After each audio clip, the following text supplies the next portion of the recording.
Ordinateur, Internet, smartphone, depuis une vingtaine d'années, la révolution numérique repousse les limites de notre imagination et bouleverse notre manière de vivre. Nous communiquons toujours plus et toujours plus vite et échangeons des données en temps réel dans le monde entier.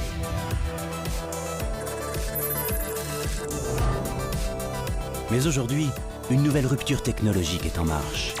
Après les hommes et les ordinateurs, c'est au tour des objets d'être connectés.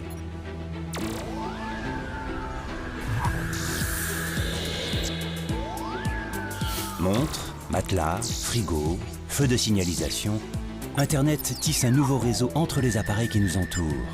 Leur promesse, nous aider à mieux nous soigner, à mieux consommer ou encore à mieux nous déplacer.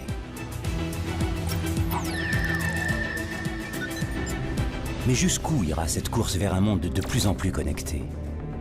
Ces objets sont-ils de simples gadgets ou vont-ils vraiment améliorer nos vies? Quelles questions posent-ils en matière de sécurité des données et de respect de la vie privée?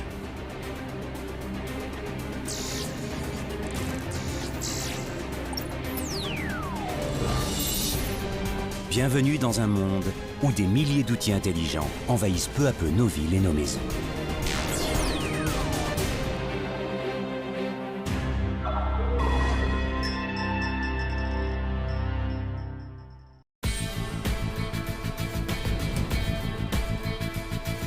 Las Vegas, Nevada. Cette ville de renommée internationale est plus connue pour ses divertissements que pour ses rassemblements professionnels. Pourtant, c'est également ici que s'organisent de grands congrès internationaux. Parmi eux, le CES, Consumer Electronics Show, le plus important salon mondial consacré à l'innovation high-tech.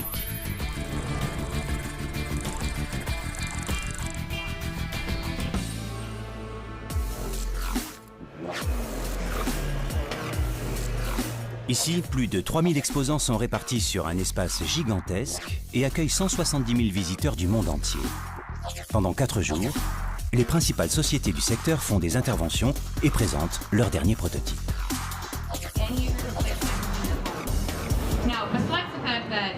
Dorénavant, mon salon sera mieux rangé, sans câble apparent, et encore mieux, je n'aurai plus besoin d'autres boîtiers pour partager mes sources. Plus de 200 000 produits sont exposés. Certains semblent tout droit sortis d'un film de science-fiction. Et pourtant, les spécialistes du numérique affirment qu'ils vont envahir nos vies d'ici quelques années.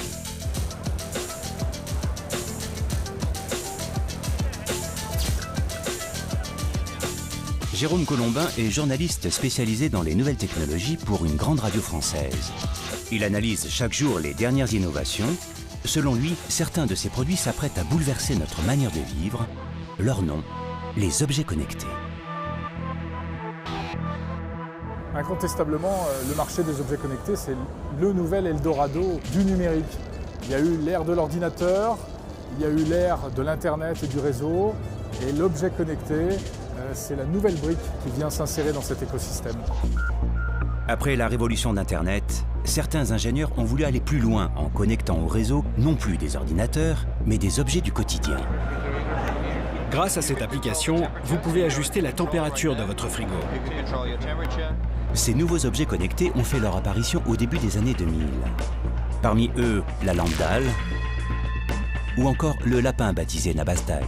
Des objets insolites capables de donner la météo, la bourse ou encore de signaler l'arrivée de nouveaux mails.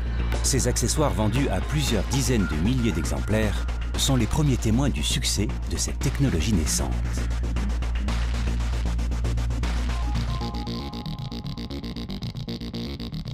Depuis, l'Internet des objets tisse peu à peu sa toile autour de nous. De la température de la maison à notre fréquence cardiaque, ces accessoires proposent de mesurer de nombreux paramètres de notre vie quotidienne. Via une connexion sans fil, ils envoient les informations sur le mobile ou la tablette de l'utilisateur qui, à son tour, peut piloter les instruments à distance. Aujourd'hui, il existe dans le monde près de 15 milliards d'objets connectés. Et selon les experts, ils seront près de 80 milliards d'ici 2020. Alors les grandes tendances en matière d'objets connectés, indéniablement, c'est surtout tout ce qui touche à la santé. Ça va du simple bracelet tracker d'activité qui va mesurer l'activité physique que je fais dans une journée, jusqu'au pèse-personne connecté, c'est lié à la santé, le tensiomètre connecté. Je crois que la santé connectée est véritablement l'avenir de la médecine et on risque d'être surpris. Selon l'Organisation mondiale de la santé, les maladies chroniques comme le diabète, l'hypertension et l'obésité sont de loin les premières causes de mortalité dans le monde, avec plus de 36 millions de décès annuels. Face à cet enjeu de santé publique, les sociétés leaders privilégient la création d'accessoires à destination des patients atteints de ce type d'affection. Cette année, le salon a d'ailleurs attribué le prix de la meilleure innovation à un glucomètre connecté. À peine plus gros qu'une pièce de monnaie, l'appareil indique aux diabétiques l'évolution de leur glycémie via leur smartphone. Cet appareil dernière génération a été mis au point par le leader mondial de la santé connectée. Uwe Digel est le cofondateur de cette société. Considéré comme le Steve Jobs de la e-santé, cet entrepreneur partage son temps entre la Silicon Valley et la France.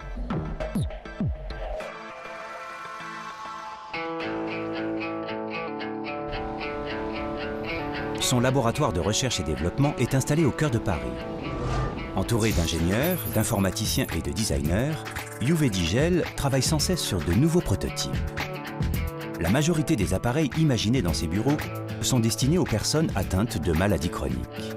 Pour Uwe Digel, tout l'enjeu est de faciliter la vie de ces malades en créant des objets connectés pour améliorer la gestion de leurs pathologies au quotidien.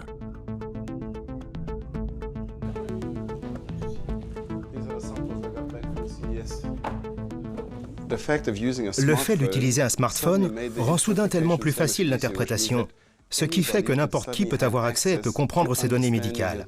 Donc, c'est vraiment en train de créer une révolution. Le patient lui-même devient un acteur de la santé publique. Aussitôt que vous comprenez quelque chose, vous pouvez le gérer. C'est ce que font les objets connectés dédiés à la santé. Ils vous permettent de comprendre vos données. Pour faciliter l'utilisation et l'interprétation des données, l'équipe porte une attention particulière au design. Loin d'être un détail, la forme et la couleur ont un impact très important sur les utilisateurs. Si l'utilisateur a une meilleure expérience de l'objet, s'il aime l'utiliser, il l'utilisera plus souvent et plus longtemps. Ça devient spécialement important dans la gestion des maladies chroniques. Parce que si vous avez une maladie chronique, vous êtes défini par votre style de vie. Si je vous apporte une solution qui ne vous donne pas envie d'être malade, mais qui rend plus facile la gestion de votre maladie, eh bien ça passe par le fait d'aimer le produit que vous utilisez. C'est pourquoi le design devient extrêmement important. Mais le design n'est pas la seule priorité des ingénieurs. Alors que près de 80% des décès dus aux maladies chroniques se produisent dans des pays à faible revenu, la question du coût est également centrale. Simplification des appareils, choix de matériaux moins onéreux, chaque paramètre est pensé dans le moindre détail pour minimiser les prix de vente, tout en réservant une marge confortable aux fabricants. Le Forum économique mondial estime que d'ici 2030, la prise en charge des maladies chroniques atteindra près de 47 milliards de dollars. Une somme colossale pour les États et une opportunité en or pour les fabricants. La démocratisation de leurs outils pourrait en effet réduire considérablement la facture et leur assurer le soutien des autorités de santé. Comme la plupart des sociétés qui commercialisent des objets connectés, Uwe Digel a choisi d'implanter ses usines de fabrication en Chine.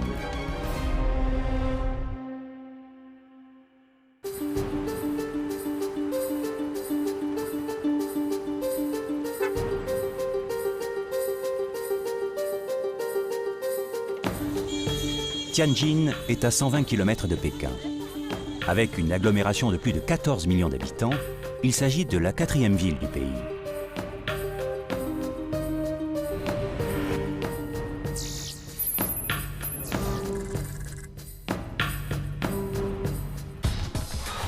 Ici, 2300 employés et 400 ingénieurs sont répartis dans les 2 usines iEarls et produisent chaque année plusieurs millions de glucomètres, tensiomètres et autres objets qui inondent le monde entier. Selon les estimations, plus de 18 millions d'objets connectés liés au bien-être et à la santé seront commercialisés d'ici 2017. L'arrivée de ces nouveaux outils peut questionner quant à la nature même de la médecine. Ces appareils pourraient-ils un jour se substituer aux consultations médicales? La santé connectée n'a jamais été et ne sera jamais là pour remplacer un médecin. C'est un agent essentiel pour le suivi médical. Il est là pour interpréter les résultats. L'objet connecté est là pour aider le patient à mieux comprendre les interprétations du médecin. On aura toujours besoin de l'intelligence humaine, de la relation avec le patient et de l'interprétation d'un homme. Aucun bout de plastique ne pourra jamais remplacer ça.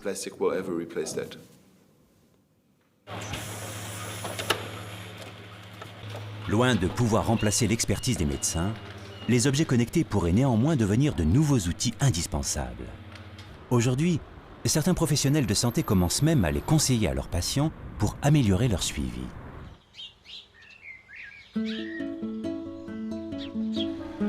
C'est le cas du Dr Quay. Ce médecin généraliste est un précurseur de la santé connectée. Installé en zone rurale, il est régulièrement en déplacement pour soigner ses patients. Il utilise les objets connectés depuis seulement quelques mois et ils ont déjà transformé sa façon de pratiquer la médecine.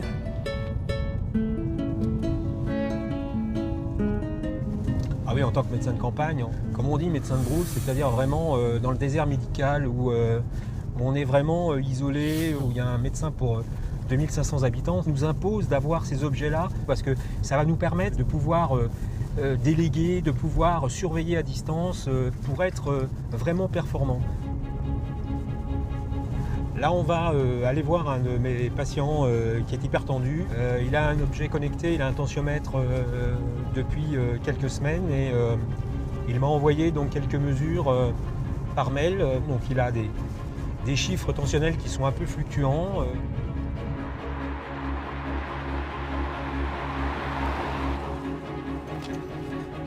Monsieur Charlot, bonjour. Bonjour. Oui, vous y rentrez. Patrick n'est âgé que de 43 ans et souffre déjà d'hypertension. Il fait partie des premiers de sa commune à avoir investi dans un tensiomètre connecté. C'est un objet qui est quand même assez sympa à utiliser, qui est facile d'utilisation, ce qui fait que je peux faire ça 2 fois ou 3 fois dans la journée. Et puis surtout, il n'y a pas le côté fastidieux à reporter les données, puisque tout est intégré dans le logiciel que je transmets au médecin. Et éventuellement, en ce qui me concerne, moi qui suis quand même souvent pas mal pris, ça va me permettre d'espacer les visites.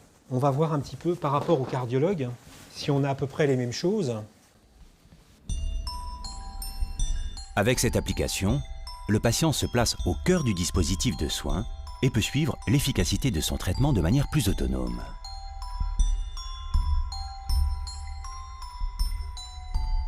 C'est vrai que cet objet permet de prendre en charge pleinement sa pathologie, dans le sens où auparavant, on avait simplement un rôle passif, dans le sens où on prenait son comprimé et puis c'est tout.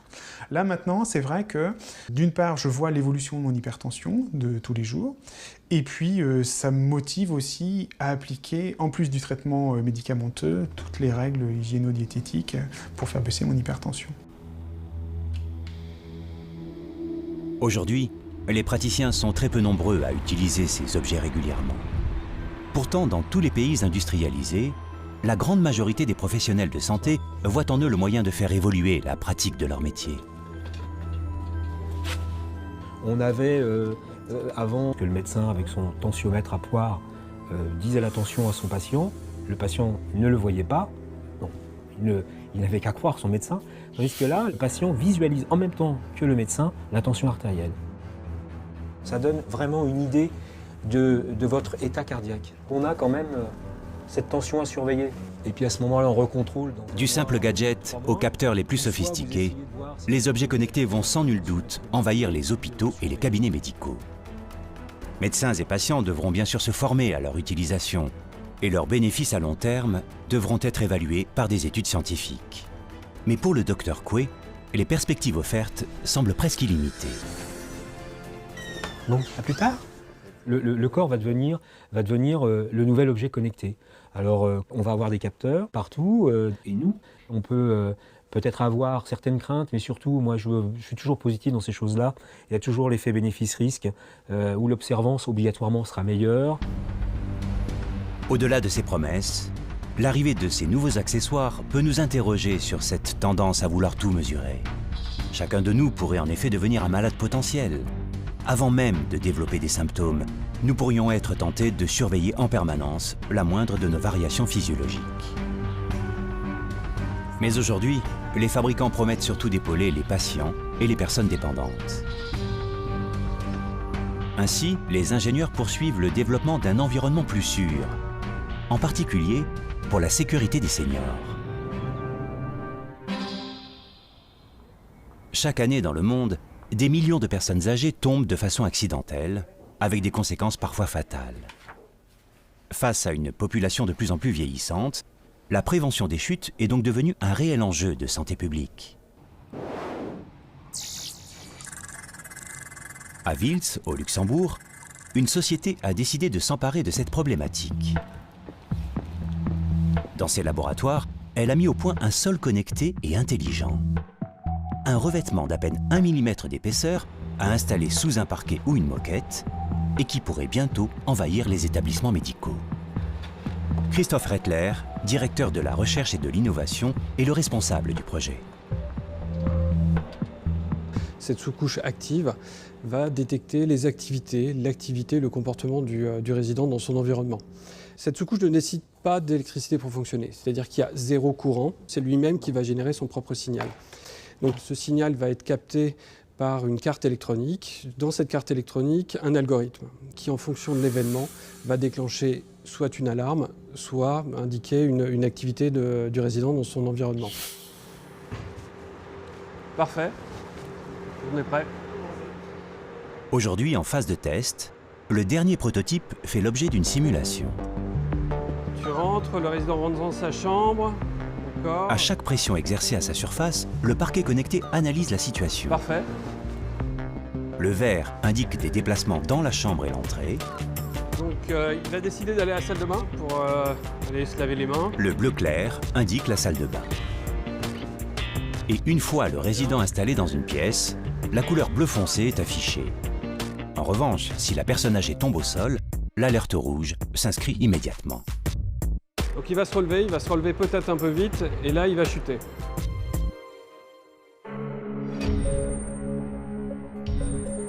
Lorsqu'une personne chute au sol, la pression exercée par le poids du corps sur la sous-couche va générer un signal. En fonction de la violence de l'impact au sol, le logiciel analyse s'il y a danger ou non. Si c'est une chute, le signal est relayé par onde radio au récepteur et l'alerte est aussitôt transmise au personnel via une application. Aujourd'hui, une quarantaine d'établissements pilotes sont équipés de ce type de sol. Au-delà de la prévention des accidents, les personnels de santé y voient également un outil d'aide au diagnostic précoce. Je vous donne un exemple que l'on a sur une de nos pauses. Un résident s'est levé 7-8 fois la nuit et passé à la salle de bain à chaque fois. Il n'est pas venu se plaindre, il n'a appelé personne. Par contre, le cadre de santé, le matin en arrivant, en regardant les données de nuit de ce patient, on s'est rendu compte qu'un patient qui n'est pas habitué à se lever autant de fois la nuit, potentiellement, il y a eu un problème. Donc le médecin est allé voir ce résident, l'a questionné, et c'est effectivement, le résident a eu des problèmes respiratoires, et elle a pu mettre en place, je dirais, des actions pour soigner ce résident. Le parquet connecté pourrait donc aider considérablement le personnel soignant et même contribuer au maintien des personnes âgées à leur domicile. Combiné à d'autres capteurs intelligents, comme un tensiomètre ou encore un cardiofréquencemètre, il créera un environnement ultra sécurisé pour les seniors, en les reliant directement à leur entourage et à leur médecin.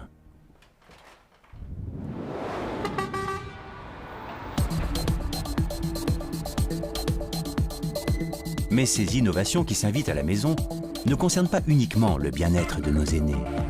Selon nombre de spécialistes, demain, c'est le domicile de tout un chacun qui pourrait être connecté.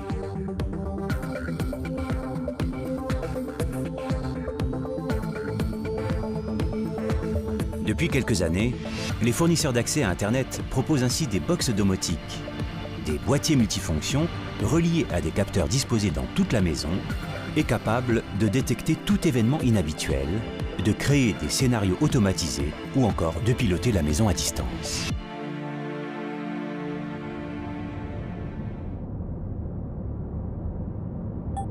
L'objectif est de faire des économies d'énergie et de temps tout en améliorant le confort et la sécurité des utilisateurs.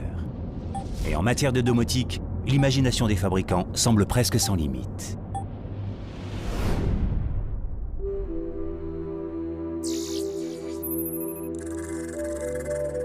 À Vilvoorde, en Belgique, se trouve Living Tomorrow, un site unique concentrant les dernières nouveautés en matière de domotique. Il reçoit des quatre coins de la planète les prototypes des sociétés internationales les plus en pointe. Plus de 20 objets connectés sont ainsi disposés dans cette maison du futur.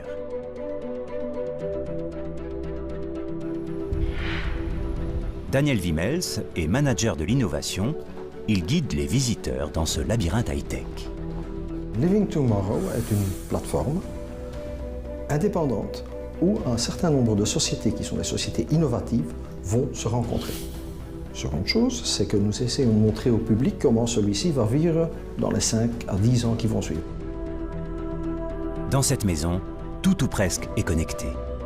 Machine à laver, thermostat, radiateur et même les plaques de cuisson sont reliées par Wi-Fi ou Bluetooth à des applications mobiles et peuvent être pilotées à distance par écran interposé.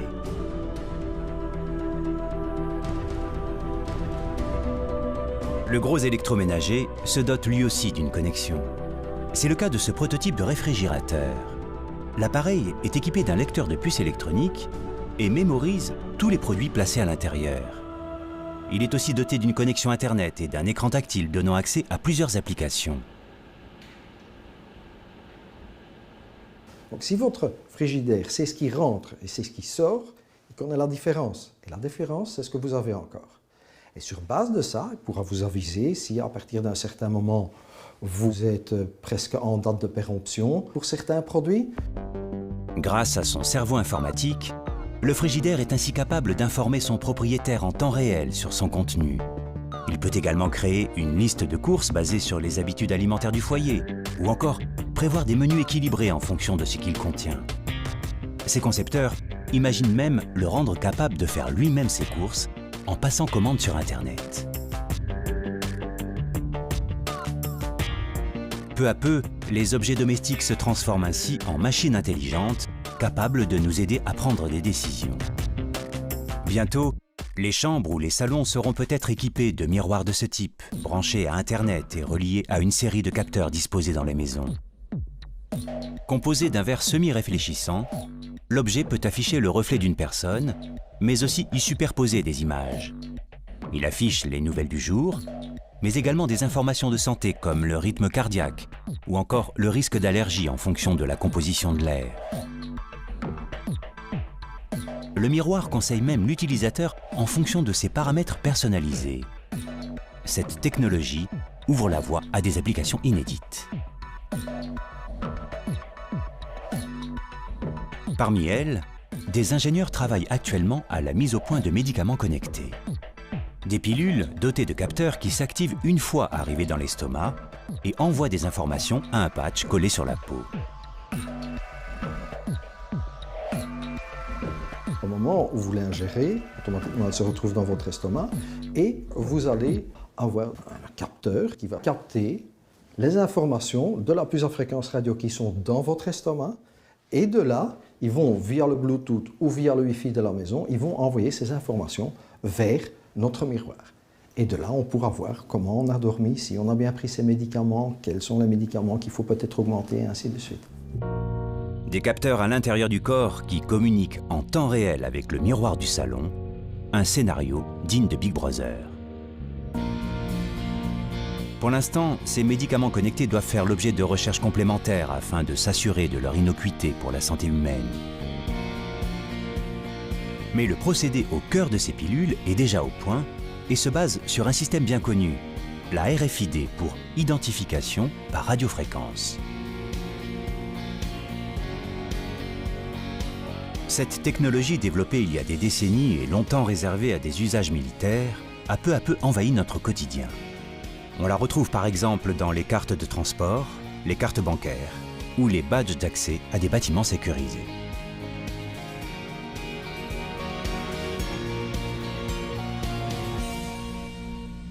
Le système RFID se base sur l'échange d'informations via une étiquette appelée tag, composée d'une antenne et d'une puce contenant les données.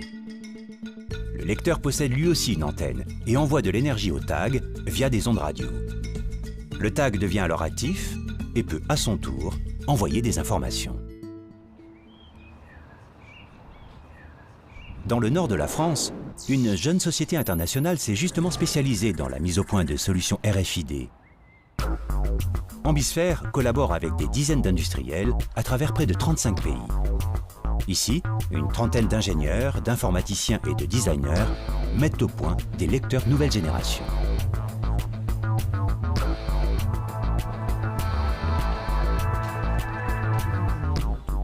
Charles Delachaise est chef de produit monde. Il travaille en collaboration avec des équipes situées en Asie. Aujourd'hui, on a des équipes qui sont en Chine, au Vietnam et en Inde. Par exemple, en Chine, on va équiper des clients dans leurs entrepôts pour leur permettre de faire du contrôle des quantités et de la qualité directement à l'entrée de l'entrepôt grâce à la RFID. Au Vietnam, par exemple, on équipe des magasins qui sont capables de faire l'inventaire, l'encaissement et l'antivol avec, là aussi, de la RFID. Chaque jour, les ingénieurs reçoivent ainsi des échantillons en provenance des 4 coins de la planète.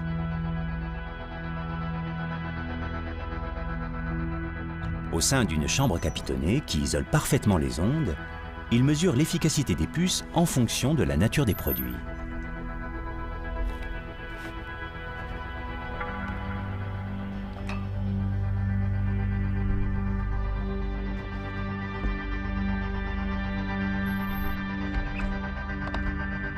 Plastique, bois ou encore verre, chacun de ces supports est testé un par un.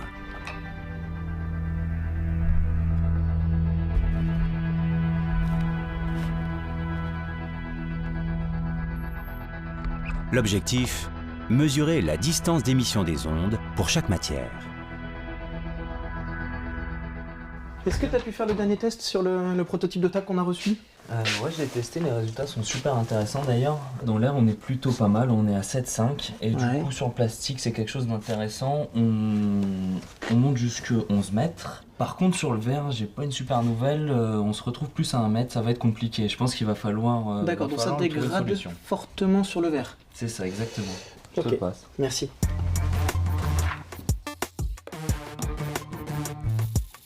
Énergie, secteur automobile et aéronautique. Aujourd'hui, de plus en plus d'industriels ont recours à ce procédé de suivi de leurs produits.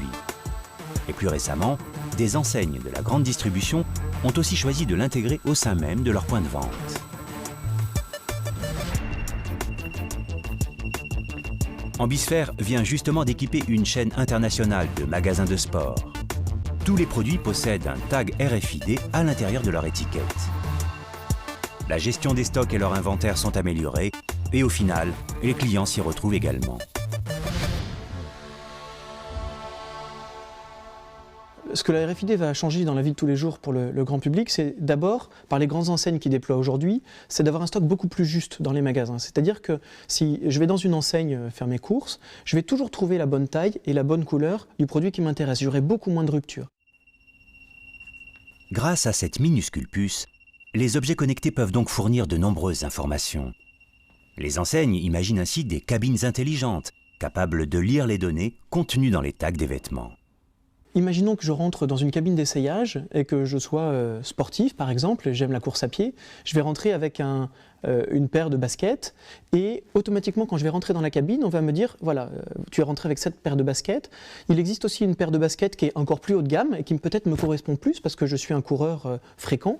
Et je vais avoir beaucoup d'interactivité finalement entre les produits qui vont être associés à mon usage. Dans quelques années, tous les vêtements seront certainement équipés de ce type d'étiquette. Chacun aura accès de façon instantanée à des informations détaillées sur l'histoire du produit, sa composition, son lieu de fabrication ou encore son mode de transport. À terme, nous pourrons interagir avec tous ces objets au sein même de notre domicile. Si j'arrive à la maison demain, en ayant acheté des objets dans un magasin, je vais peut-être, en le passant devant ma télévision, récupérer mon ticket de caisse, récupérer le mode d'emploi, récupérer comment il doit être utilisé, comment il doit être lavé, comment il doit être recyclé. Imaginons que demain tous mes vêtements soient RFID. Au moment où je vais les mettre par exemple dans mon lave-linge pourrait me prévenir en disant attention, tu es en train de laver à 90, il y a un des produits en synthétique qui n'est pas compatible, veux-tu que je mette le programme le plus optimisé pour l'ensemble des vêtements que tu viens de mettre dans le lave-linge? C'est un exemple d'usage qui pourrait être utile à tout le monde. Véritable carte d'identité des produits, les puces RFID sont en passe d'envahir nos vies dans de nombreux domaines, de l'industrie textile jusqu'à l'alimentaire. Combinées aux multiples objets connectés disséminés dans nos maisons et jusqu'à l'intérieur même de notre propre corps, elles vont tisser un gigantesque réseau invisible d'informations sur nos habitudes, nos modes de vie, notre état de santé. Ces mesures constantes de nos moindres faits et gestes vont sans doute révolutionner notre quotidien. Mais elles posent aussi un certain nombre de questions. Sous prétexte de nous faciliter l'existence, ces technologies pourraient-elles un jour gouverner nos vies et nous priver de nos libertés?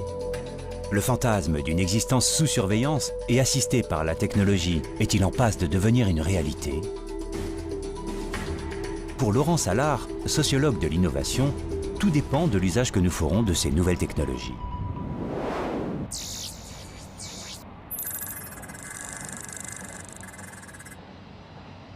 Il y a un type de récit où on nous promet de fait un monde plutôt effrayant, où l'humain sera dominé par ces machines communicantes.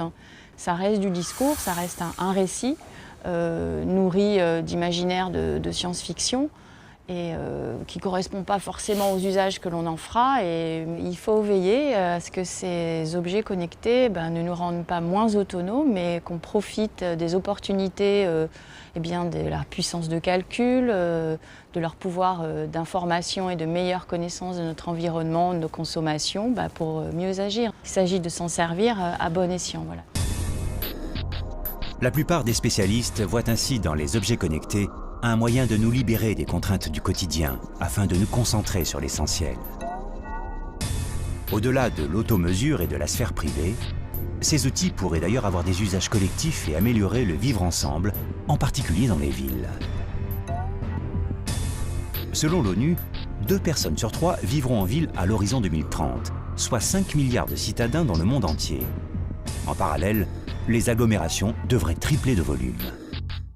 Face à ce phénomène d'urbanisation de masse, les objets connectés se retrouvent au cœur d'un nouvel Eldorado, celui des Smart Cities.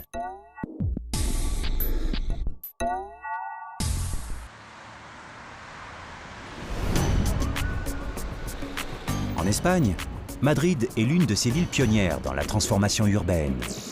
Parmi les innovations mises en place, un système intelligent de gestion des transports en commun.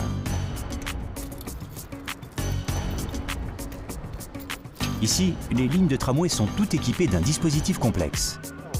Cet outil donne automatiquement la priorité de passage aux trains par rapport aux voitures. Les temps de parcours sont ainsi très peu impactés par d'éventuels embouteillages. Tout au long de la ligne, les carrefours sont dotés de contrôleurs. Ces ordinateurs très puissants assurent la régulation des feux de signalisation. Carlos Rubio est directeur du département de technologie des transports de la mairie de Madrid. Aujourd'hui, il procède à une opération de maintenance du réseau. Voilà le tramway qui a la priorité. Les autres véhicules sont stoppés et le tramway passe sans s'arrêter comme prévu. Parfait. Avant et après chaque feu de croisement, les rails sont équipés d'une série de 3 balises. Disposées au sol, elles détectent l'arrivée du train, calculent sa vitesse et déclenchent la priorité en transmettant des informations à l'ordinateur. Le microprocesseur régule ensuite instantanément la signalisation de l'intersection. Les feux tricolores des voies classiques passent au rouge, les voitures s'arrêtent pour laisser passer le tramway.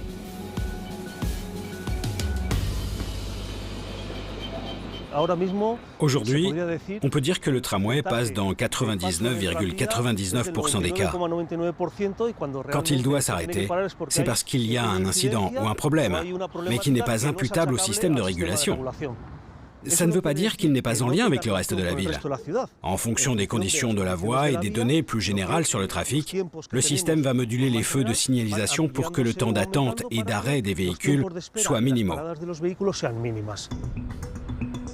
En effet, au-delà des transports en commun, les voitures et les cyclistes font l'objet de mesures de détection. Tous les modes de déplacement sont connectés via des capteurs, puis intégrés à ce système global de régulation du trafic. Si le logiciel est autonome sur le terrain, son fonctionnement est également supervisé à plus grande échelle.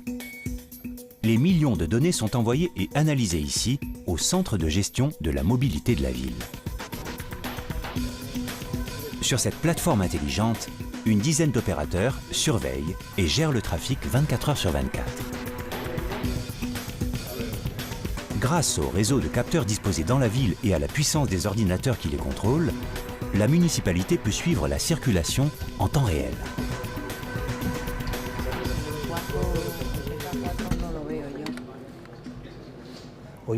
Aujourd'hui, on a une ville connectée, dans laquelle on reçoit les données des capteurs de trafic, mais également d'autres types d'informations provenant des services d'urgence, des pompiers ou de la municipalité. Tout cela est intégré dans une plateforme technologique de gestion du trafic, grâce aux feux, aux panneaux d'information variables, aux caméras vidéo. Et cela nous permet de réaliser ce travail qui se rapproche plus d'un travail de gestion que de contrôle. Au-delà des voitures et des transports en commun, la ville a également choisi de valoriser le moyen de transport le plus écologique, la marche. Les piétons font ainsi partie intégrante de ce système de régulation. Un des acteurs les plus importants de la mobilité, c'est le citoyen en tant que piéton. Pour cela, la mise en place de capteurs se développe et conduit à la création de nouvelles procédures, jusqu'à détecter leur présence, afin d'ajuster les horaires à proximité des zones scolaires, des maisons de retraite, des centres commerciaux. Les véhicules ne sont plus exclusivement au centre de la régulation et de la coordination des feux. Les piétons ont une influence majeure. La majorité des outils de détection et des logiciels utilisés à Madrid a été mise en place par un des leaders mondiaux de la gestion de la mobilité au sein des villes intelligentes. José Carlos Rivera Martinez est le responsable technique de Schneider Electric. Il a supervisé les opérations d'équipement. Il existe aujourd'hui dans le monde quelques villes qui possèdent ce type de système d'information centralisé. En Amérique, on les nomme BRT pour Bus Rapid Transit. Ce sont les équivalents des tramways. Ce qui est certain, c'est que dans beaucoup de cas, les villes sont équipées de deux systèmes séparés, qui n'interagissent pas entre eux. C'est-à-dire qu'il existe d'une part la gestion du transport public et de l'autre la gestion des feux. Aujourd'hui, je crois qu'il n'y a que 8 à 10 villes dans le monde équipées avec ce type de système.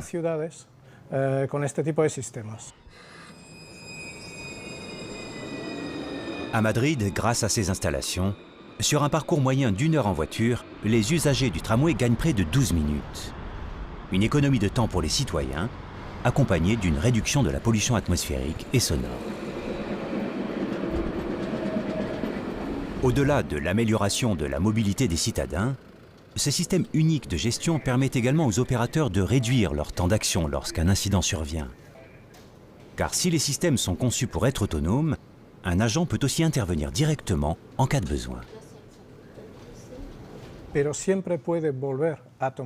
Il a toujours la possibilité de reprendre le contrôle à n'importe quel moment pour n'importe quelle raison inattendue.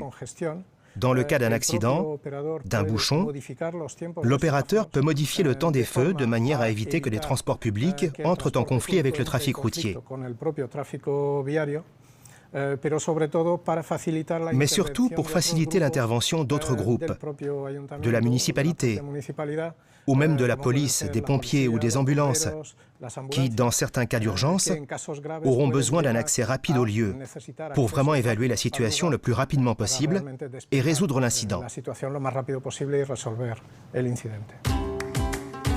Aujourd'hui, en améliorant la fluidité du trafic, les villes redessinent la mobilité des habitants. Ces systèmes de gestion les incitent à utiliser les transports publics. En étant connectés, les villes deviennent ainsi plus intelligentes et également plus vertes. Cependant, ces mégalopoles du futur ne peuvent fonctionner sans une participation active des citoyens. Ces derniers doivent être inclus au cœur de la mise en place des services connectés. En quelques années, la ville de Barcelone est devenue un laboratoire d'expérimentation grandeur nature sur cette thématique. Au sud de la capitale catalane, un quartier fait l'objet d'une expérience pilote. Ici, des milliers de capteurs ont été installés sur le mobilier urbain et dans les transports en commun. Tous sont reliés à Internet et fournissent des informations en temps réel à la population via une application. État du trafic, qualité de l'air ou disponibilité de places de parking, la municipalité offre de nombreux services aux habitants. Autre exemple, les conteneurs à poubelles, eux aussi connectés. En signalant leur taux de remplissage et les éventuelles mauvaises odeurs, les capteurs intelligents optimisent ainsi la logistique du transport des déchets. Tous ces services permettent à la ville de réduire sa pollution sonore et atmosphérique, mais surtout, cette meilleure gestion offre à la municipalité une réduction de ses dépenses.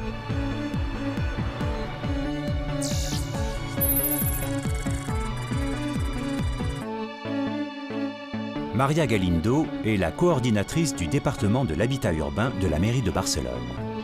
Pour elle, l'innovation technologique est un puissant levier de croissance économique et contribue aussi à l'amélioration de la qualité de vie des citoyens.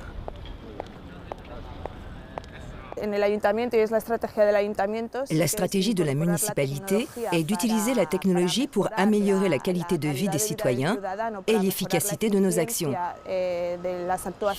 Pour nous, la Smart City, c'est vraiment un processus de transformation de la ville.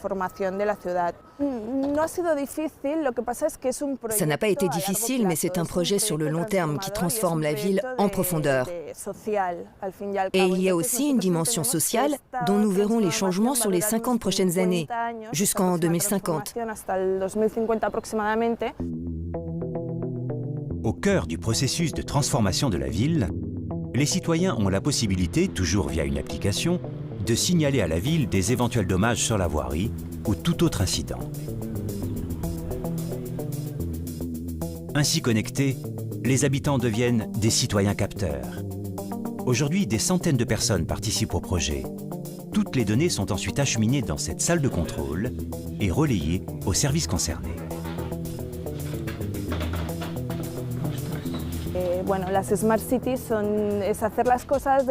L'objectif de la Smart City, c'est d'être plus efficace, de placer le citoyen au cœur de la prise de décision.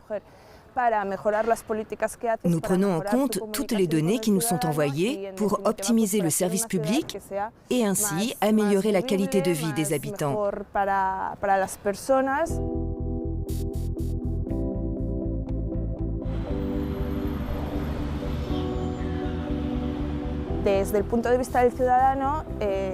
Du point de vue du citoyen, nous sommes en train d'évaluer quel est l'impact économique et social de toutes ces initiatives que nous développons à Barcelone Smart City.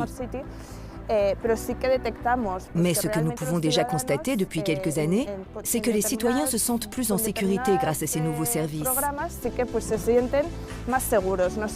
Par exemple, nous avons remplacé l'éclairage public par un smart lighting, un éclairage intelligent. Grâce à ce système, l'usager se sent plus à l'aise, parce que dès qu'il est détecté par ses capteurs, en fonction de l'heure, l'éclairage s'intensifie dans la rue.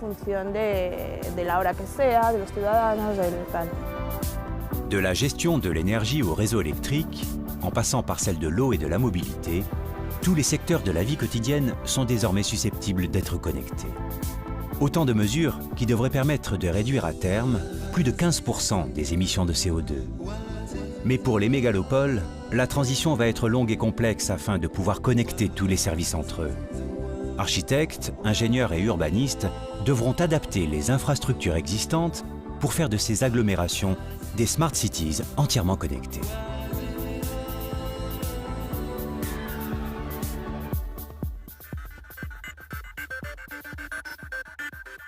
Alors que les vieilles villes tentent d'effectuer leur transition, des cités nouvelles se construisent aux quatre coins de la planète pour répondre à cet élan d'urbanisation.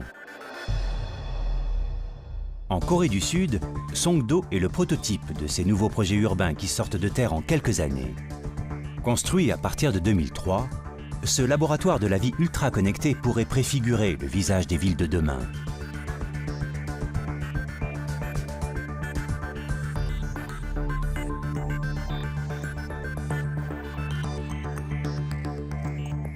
Pour vivre dans cette Smart City, les habitants doivent concéder à communiquer en permanence avec le réseau. Cette toile qui se tisse dans les moindres recoins de la vie privée de chacun interroge sur le prix que pourrait avoir notre confort.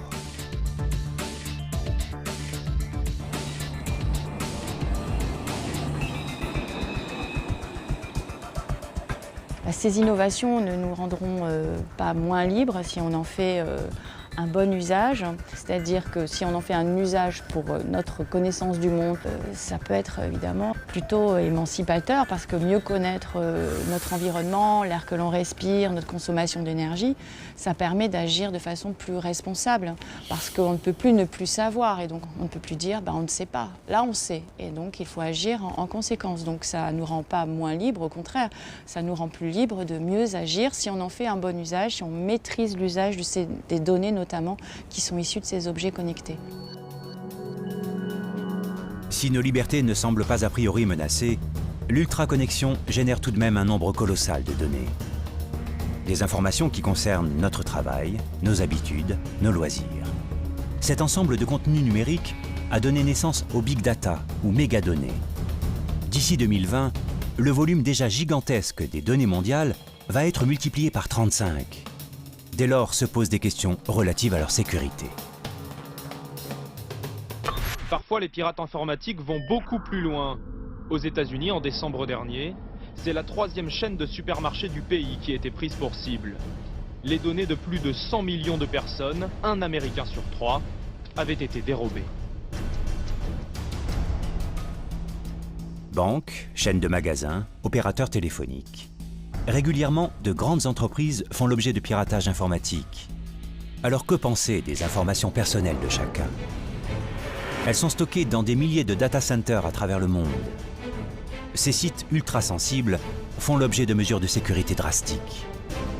Malgré toutes ces précautions, le risque zéro n'existe pas et chaque année, des millions d'attaques et de vols de données sont recensés sur la planète. Au-delà du risque de piratage, les entreprises à qui les utilisateurs confient leurs renseignements personnels sont parfois elles-mêmes à l'origine de la fuite de données.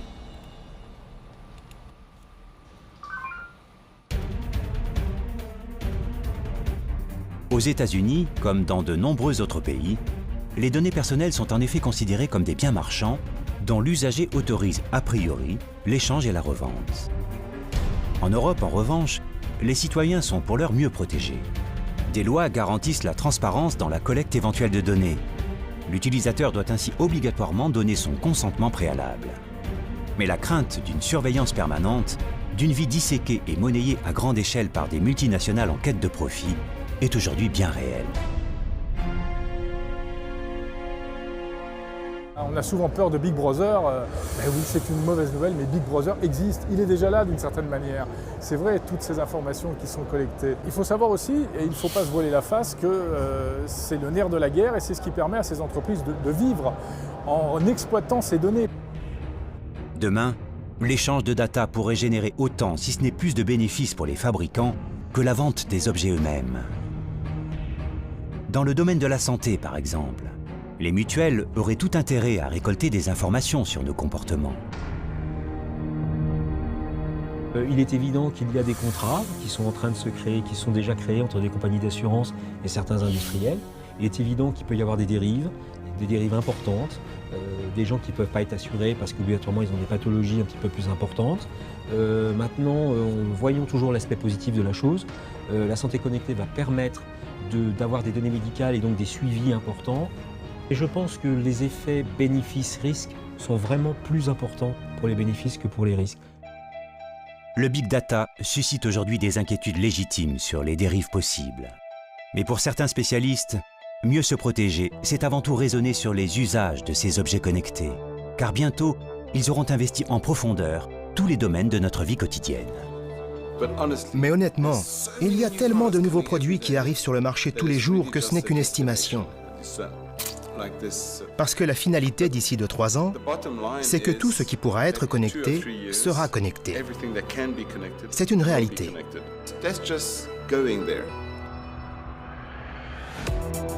Je pense qu'il faut qu'on apprenne à utiliser ces objets, qu'il faut qu'on se sente responsable de nos données personnelles.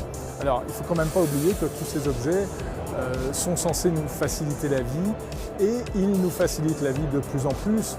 Alors, prudence, oui, prise de conscience, oui, mais peur, sans doute pas, non. La peur est mauvaise conseillère, donc il faut s'y intéresser et savoir s'en servir à bon escient, parce que cultiver l'ignorance peut conduire à des catastrophes. Et donc il faut au contraire se saisir de l'opportunité d'augmenter notre intelligence que nous promettent ces objets pour en effet avoir une meilleure connaissance, une meilleure intelligence de notre environnement. Être mieux soigné, consommer de manière plus responsable, devenir acteur de l'espace urbain, dessiner des villes plus respectueuses de l'environnement, voilà les nombreuses promesses du monde connecté et intelligent dont les contours commencent à se dessiner. Désormais, le devoir des scientifiques, des politiques, mais aussi des citoyens est de surveiller l'usage que nous faisons de ces technologies pour que demain, elles contribuent réellement à notre bien-être, tout en respectant notre vie privée et nos libertés.